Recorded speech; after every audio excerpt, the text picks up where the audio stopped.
El tema se llama tipos de párrafo. Vamos a ver qué tipos de párrafo existen y para qué sirve cada uno de estos tipos, con algunos ejemplos. Ya vimos un previo, si no mal recuerdo, en la unidad 1, vimos en una sesión rápidamente cuáles son esos tipos de párrafo, ¿verdad? Hablamos del párrafo de apertura, párrafo de desarrollo y párrafo de cierre.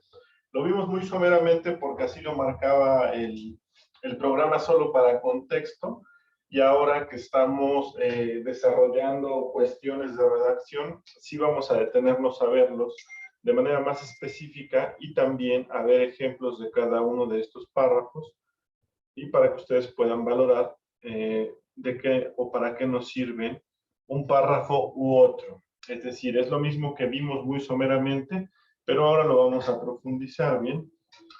Primero, para recordar, ¿cuál es la estructura general de un texto? Estructura general de un texto. Bien, la estructura general de los textos es a través de párrafos. Es decir, ¿cómo se integra un texto? A través de uno o varios párrafos, ¿verdad? ¿Cómo se integra un párrafo? A través de enunciados. Ya vimos cuáles son las oraciones. Oraciones simples, oraciones compuestas, tipos de oraciones compuestas y cómo se estructuran. Y dijimos también que los enunciados se estructuran o se componen de una o varias palabras, y también ya vimos cuál es el tipo de relación semántica que existe entre las palabras, ¿verdad? Eso quiere decir que, si se dan cuenta, es una cuestión que hemos ido trabajando y hemos ido de menos a más, ¿no? Empezamos con palabras, con relaciones semánticas entre las palabras, después vimos oraciones, ahora vamos a ver párrafos, y lo que quiere decir que el siguiente tema será redacción de textos como tal. Hemos ido de menos a más con esta pirámide que ustedes ven en la pantalla, ¿verdad? Bueno, ¿qué es un párrafo en sí? Como dijimos, si las palabras o el conjunto de palabras forman una oración o enunciado, y esa oración o enunciado es la parte más básica de un texto que nos da un sentido independiente, y decimos que los párrafos están compuestos por oraciones o enunciados, pues bueno, ¿qué es un párrafo en sí? El párrafo es entonces un conjunto de oraciones articuladas entre sí temáticamente. Es decir, tienen una relación temática respecto a la idea que se pretende expresar en el párrafo. Entonces, esta articulación está dada por relaciones lógicas que dan una unidad de sentido al párrafo. Es decir, recuerden los elementos del párrafo: cohesión y coherencia. Debe haber una estructura lógica, debe ser coherente esa articulación o esa unión de oraciones. Entonces se trata de una unidad significativa que empieza con mayúscula y termina con punto y aparte. Ejemplo en la presentación estamos viendo 3 párrafos. Iniciamos con mayúscula, terminamos con punto y aparte, y eso es un párrafo.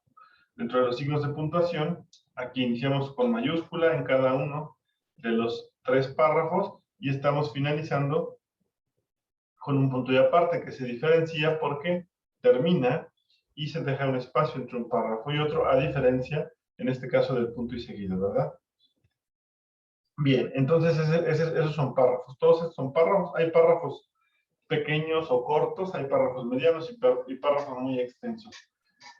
Pero ¿cuál es la finalidad? Un párrafo presenta una idea principal organizada de manera coherente, reitero, y va acompañada de ideas secundarias que ayudan a precisar y sustentar su contenido. ¿Qué quiere decir? En un párrafo planteo una sola idea principal y la acompaño de ideas secundarias que me van a permitir sustentar el contenido, respaldar mi idea principal, si lo quieren ver así.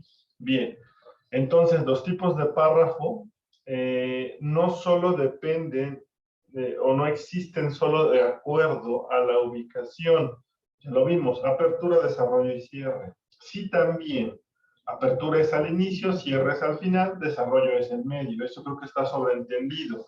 Pero no solamente se debe a su ubicación, sino también a la función que va a cumplir cada uno de estos párrafos. Y ahorita lo vamos a ver más a detalle.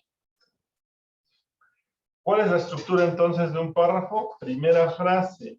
Debe introducir al tema o idea central, por lo tanto es el elemento más importante. ¿Por qué? Porque mi primera frase va a plantear la idea central que voy a tratar, no en el texto, sino en mi párrafo. O sea, es la idea principal que voy a tratar solo en ese párrafo. Por lo tanto, esa frase siempre va al inicio, ¿no? Porque me va a dar como esa introducción al contenido del párrafo. Bien, después siguen las frases intermedias. Las frases intermedias van a desarrollar el tema. Es decir, yo redacto dentro de mi párrafo mi idea principal y después voy a desarrollar esa idea principal con frases intermedias y al finalizar estas frases intermedias voy a cerrar mi párrafo con una frase de cierre. Esto se va a hacer con independencia si los párrafos son muy extensos o muy breves. Entre más formal es una redacción, hablamos de libros, de artículos científicos, etcétera. Entre más formal es una redacción, más extensos pueden llegar a ser los párrafos. No es una regla porque no hay un límite de mínimo o máximo de extensión en un párrafo, pero es común que entre más formal es la redacción, más extensos se vuelven los párrafos. ¿Sale? No siempre, pero sí es común. Ahora bien, ¿cuáles son los primeros? Y ya lo hemos visto, los párrafos de apertura. Recuerden, apertura, desarrollo y cierre.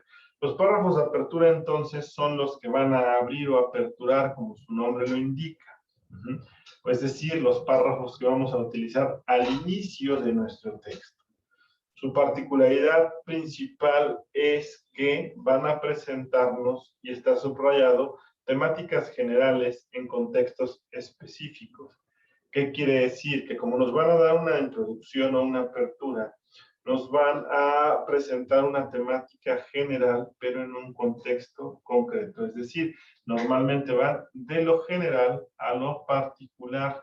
Método deductivo-inductivo, inductivo-deductivo, lo inverso, mostrando con brevedad el punto desde el cual inicia el trabajo, así como el enfoque que el texto tendrá.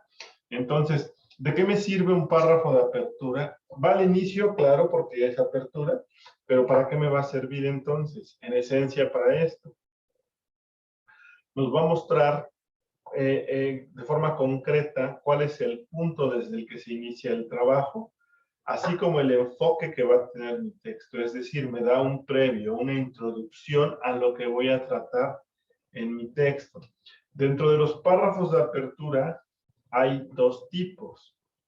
Es como un subtipo de párrafo. Los de apertura nos sirven, ya dijimos, para dar un contexto o una introducción de lo que voy a hablar en el texto. Dentro de los párrafos de apertura hay dos tipos. El primero de ellos es el párrafo de introducción.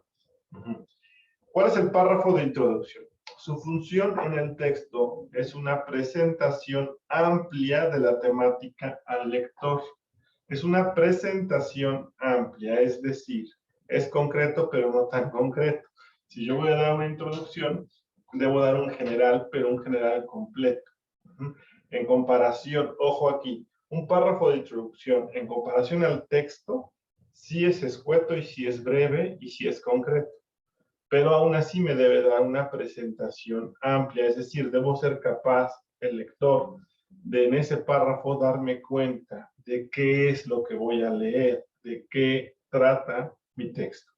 Bien, la estructura del párrafo entonces es, como lo decíamos hace un momento, de lo general a lo particular, es decir, voy a hablar de generalidades en situaciones específicas. Se inicia entonces abordando la temática desde una anécdota, por ejemplo, un contexto histórico, una reflexión o cualquier mención amplia para luego ir precisando lo que se va a tratar en los textos. ¿Qué quiere decir esto? Que yo puedo ir, por ejemplo, con una idea de una reflexión y puedo poner una cita incluso de algún pensador, no sé, se me ocurre, si yo estoy redactando un ensayo, ¿no? Yo solo sé que no sé nada. ¿De qué voy a hablar? Del conocimiento del ser humano, por ejemplo, ¿no? Y entonces, con esa reflexión, que es una frase además conocida, yo voy a dar la apertura o la introducción y entonces esa sería como mi idea principal y de ahí voy a dar una contextualización, una presentación más amplia. Elementos básicos del párrafo de introducción. Primer punto, tema o contexto, es decir, mi párrafo de introducción debe incluir el tema o contexto del que voy a hablar. La segunda parte es el problema. En ocasiones se plantea el problema, podemos tomarlo como un planteamiento del problema. En muchas ocasiones estos problemas se van a plantear a través de interrogantes, es decir, ¿acaso no todo lo que sabemos es poco comparado con la información que existe en el mundo, por ejemplo, ¿no? Ese sería un planteamiento del problema, o la ignorancia, no la ignorancia frena el desarrollo del ser humano, cositas así, ¿no? Lo puedo plantear a través de interrogativas, no necesariamente, pero es posible. Y finalmente habrá una tesis, es decir, una proposición del autor del texto que puede o no comprobarse al final, pero es una tesis, es como una propuesta, ¿no? Creo que eso ya lo vieron ustedes en la materia de investigación. Pero bueno, es decir, lleva un tema o contexto, lleva una problematización y lleva una tesis o un planteamiento o una postura por parte del autor del texto, ¿sí? Vamos a ver un ejemplo de un párrafo de apertura. Bien, ejemplo de un párrafo de introducción, específicamente este es un párrafo de apertura. Dice, el estatus que la medicina tiene en la vida de cualquier persona, en tanto ciencia y campo de conocimiento, es innegable y, en múltiples ocasiones, casi incuestionable. Ya lo vamos identificando, tema o contexto. Bien, independientemente de la posibilidad de comprensión que tenemos de esta, el nivel de veracidad de la medicina es tan alto que fácilmente depositamos nuestra vida en ella con entera confianza. Aquí termina nuestro párrafo de, nuestro tema o contexto, ¿sale? Contextualizamos sobre la medicina, iniciamos con una reflexión y hablamos de manera general de la medicina. Luego sigue problema. Vamos a plantear un problema. No obstante, y aquí viene el problema o el pero, dada su cotidianidad, vale la pena cuestionarse por qué solemos abrir un espacio para cuestionar la veracidad de esta ciencia. Y entonces lo que mencionamos, este problema en ocasiones se plantea a través de frases interrogativas, ¿verdad? ¿Cómo es que esta llega a tener el nivel de certidumbre? ¿Qué es lo que la posiciona tan fuertemente? Lo que esto lleva a pensar es que cuando se trata de medicina, su fuerza y poder no parece mostrarse de manera tan transparente y que, para que ocupara el lugar que ocupa hoy en día, fue necesaria la influencia de múltiples factores, más allá de los estrictamente científicos, para posibilitar su transformación, desarrollo y estatus. Por ello, estudiar la historia de la medicina implica abarcar los descubrimientos y adelantos científicos que permitieron el enorme conocimiento que hoy poseemos frente al cuerpo y su funcionamiento, pero también implica un profundo análisis de los momentos, los personajes y las características que estuvieron implicadas en el proceso y desenvolvimiento medicinal. Tenemos aquí el problema planteado a través de un par de interrogantes y unas frases no interrogantes también.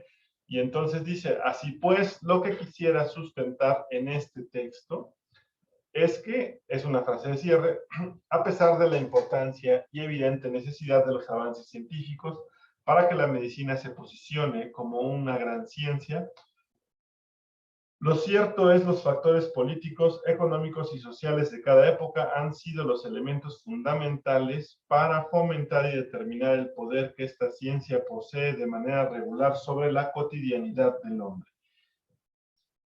¿A dónde está mi tesis? Aquí. Los factores políticos, económicos y sociales de cada época han sido los elementos fundamentales para fomentar y determinar el poder que esta ciencia posee de manera regular sobre la cotidianidad del hombre. Ahí están planteando una tesis. ¿Se dan cuenta? Entonces, esto es un párrafo de introducción y aquí están las partes. Así como los fuimos identificando, aquí ya están señalizadas. Primero es un tema o contexto. la medicina en general. Dentro de la problematización está implícita posteriormente la justificación. Entonces, a la problematización estamos entrando con un no obstante, es decir, una especie de pero, y entonces planteo un problema a través de interrogantes. Bien, después yo justifico la razón de mi texto y finalmente llego a una tesis, es decir, a una propuesta. Lo que quisiera sustentar en este texto, lo que estoy proponiendo, es lo siguiente. Entonces, aquí tenemos un párrafo un poquito amplio, debe tener como unas 20 líneas aproximadamente, un poco menos quizá, como 15. Y este es un párrafo de introducción, específicamente un párrafo de introducción. Bien, dentro de los párrafos de apertura, además del párrafo de introducción, también tenemos el párrafo temático. ¿Cuál es el párrafo temático? El párrafo temático, dependiendo de la extensión del texto, la presentación de la estructura puede ser parte del párrafo de introducción o puede estar en un párrafo temático independiente. Entonces hablamos de la estructura de mi texto. Bien, su función es presentar las partes que componen el texto. Volvemos al inicio, es la estructura, las partes que componen mi texto. Y podría comprenderse como un índice. Ojo, aquí no es tal cual un índice. El índice también forma parte de un libro, de un texto, de un trabajo, de un proyecto de investigación. No es un índice, pero podría comprenderse como tal. ¿Por qué? Porque voy a enunciar las partes que componen mi texto. Bien, la estructura de este párrafo consiste en una enumeración de las secciones o subtítulos del texto que enuncia de manera breve la temática en cada una de ellas. Es decir, yo puedo mencionar, voy a hablarles de la medicina moderna, ¿no? Siguiendo el ejemplo que leíamos en la presentación anterior. Para hablar de la medicina moderna, primero tenemos que conocer remedios caseros, medicina antigua, tecnología en la medicina, etcétera, etcétera. Entonces yo los voy a enunciar en este párrafo temático, entre paréntesis, una especie de índice, ¿verdad? Y voy a tener que decir o mencionar brevemente, enunciar de manera breve la temática de cada una de ellas, ¿no? Por ejemplo, decía hace rato, ¿no? En el ejemplo que poníamos, y la tecnología en la medicina. Y bueno, esto quiere decir que hay un sinnúmero de aparatos que facilitan la labor del médico, no sé, de manera breve.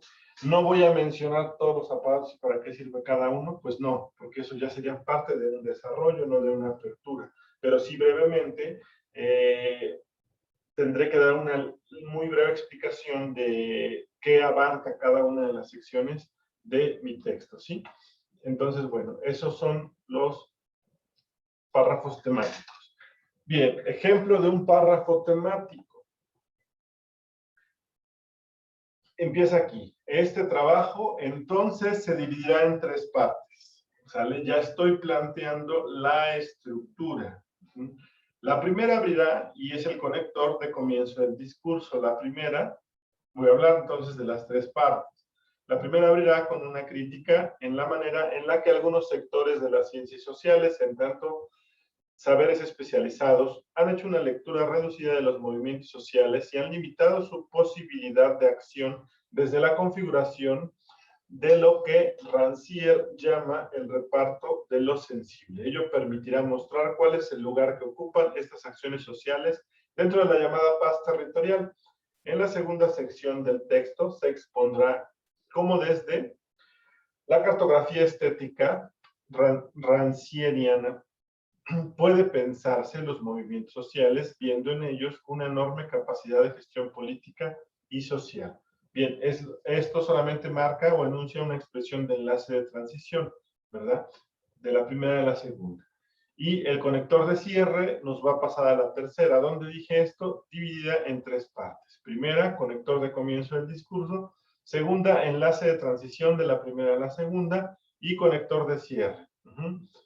Tercera, finalmente, una vez presentado el componente teórico grueso sobre el cual se fundamenta este trabajo, el tercer apartado buscará rastrear el carácter transformador y emancipatorio fundamental que caracteriza a los movimientos sociales, desde los cuales se da cabida a construcción de la paz territorial en esta nueva etapa de post-conflicto. Vale la pena aclarar que en medida que se da la exposición de estos planteamientos, se irán ubicando las diferentes experiencias de movimientos sociales en Colombia, mostrando cómo ellas pueden ser comprendidas en ciertos momentos y aspectos desde los propuestos por el pensamiento de Jacques Rancière. Bien, este es un párrafo que habla sobre ciencias sociales, pero finalmente empezamos diciendo, este trabajo entonces se dividirá en 3 partes. ¿Qué quiere decir? Que voy a comenzar a plantear las partes que componen el texto del que voy a hablar. Esto también va al inicio, sigue siendo un párrafo de apertura.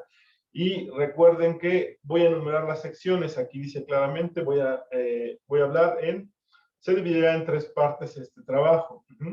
O subtítulos. Y también nos va a decir de manera breve la temática de cada una de ellas. Y aquí lo menciona, la primera abrirá con una crítica. La segunda sección se expondrá como desde la cartografía estética de Rancière o rancieriana. Pueden presentarse, y concluye con la tercera parte y dice finalmente, una vez presentado el componente teórico grueso, y entonces nos va a explicar primero cuántas partes componen su texto, que en este caso son 3, nos las va a enumerar y también nos va a enunciar de manera breve en qué consiste cada una de ellas. ¿Estamos? Entonces, bien, estos serían los párrafos que se utilizan al inicio, los párrafos de apertura. Son de 2 tipos. Por hoy, hasta aquí vamos a llegar. No sé si tenga alguna duda o pregunta respecto a lo que acabamos de comentar.